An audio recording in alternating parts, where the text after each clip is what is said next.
ખજોદ ખાતે કચરામાં આગનો મુદ્દો હવે ચૂંટણી પર અસર કરે તેવી શક્યતા।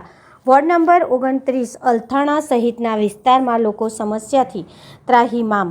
રોડ રસ્તા, સ્ટ્રીટ લાઇટ, ગંદુ પાણી સહિતની સમસ્યાઓથી સ્થાનિકો પરેશાન।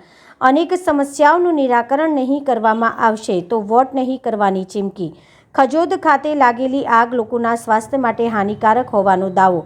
10 દિવસથી આગ બેકાબૂ અને ધુમાડા ઘરમાં આવતો હોવાનો સ્થાનિકોનો દાવો। આગના ધુમાડાથી બાળકોથી લઈને મોટા લોકો બીમાર પડી રહ્યા હોવાના આક્ષેપ। મોટી ઘટના બાદ પણ નેતાઓ કે કોર્પોરેટરો પૂછવા નહીં આવ્યાનો આક્ષેપ।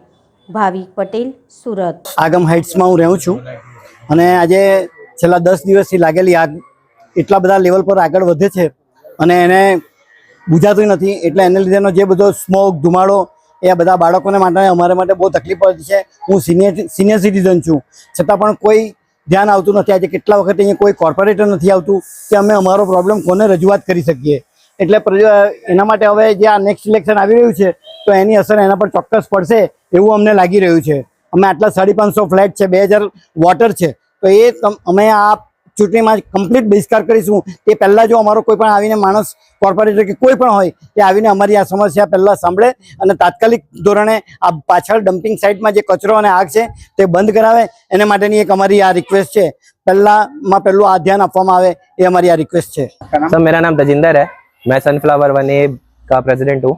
मैं यहाँ पे ये कहने आया हूँ कि पिछले 10 दिन से यहाँ पे डंपिंग यार्ड में फायर लगी हुई है और उसके रिगार्डिंग कोई एक्शन लिया नहीं जा रहा है, जिसकी वजह से स्मोक बन रही है, डस्ट पैदा हो रहा है और सबसे बड़ी प्रॉब्लम जो आ रही है, हमें सांस लेने में दिक्कत आ रही है और बदबू तो अनलिमिटेड है, जिसकी वजह से हमें खिड़कियां बंद रखनी पड़ती हैं और बुजुर्गों को हमें दवाइयाँ देनी पड़ रही है।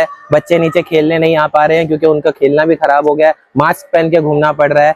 ये हालत आ गई है कि ये हमारे लिए एक छोटा लॉकडाउन जैसा लग रहा है। सो प्लीज हम ये कमेटी से, ये एसएमसी से हम रिक्वेस्ट करना चाहते हैं कि इसके लिए प्लीज एक्शन लीजिए, नहीं तो फिर कोई ना कोई रीजन यहाँ पे 500 परिवार वाले हैं जो भुगत रहे हैं, तो वो ऐसा फिर कुछ स्टेप्स लेने पे मजबूर हो जाएंगे जो हम लेना नहीं चाहते बट लेना पड़ेगा, क्योंकि हमारी कार्रवाई कोई सुन ही नहीं रहा है, ना कोई इसको सॉल्व करने आ रहा है। तो फिर अगर आप लोग हमारा साथ नहीं देंगे तो हम आपका साथ नहीं दे पाएंगे। इसका रिएक्शन लीजिए, इसको बंद कराइए और अगर आप नहीं करते हैं तो फिर हम लीगली आपके अगेंस्ट में यहाँ पे बहिष्कार कर देंगे कि हम आपका इस बार कोई वोटिंग नहीं होने देंगे।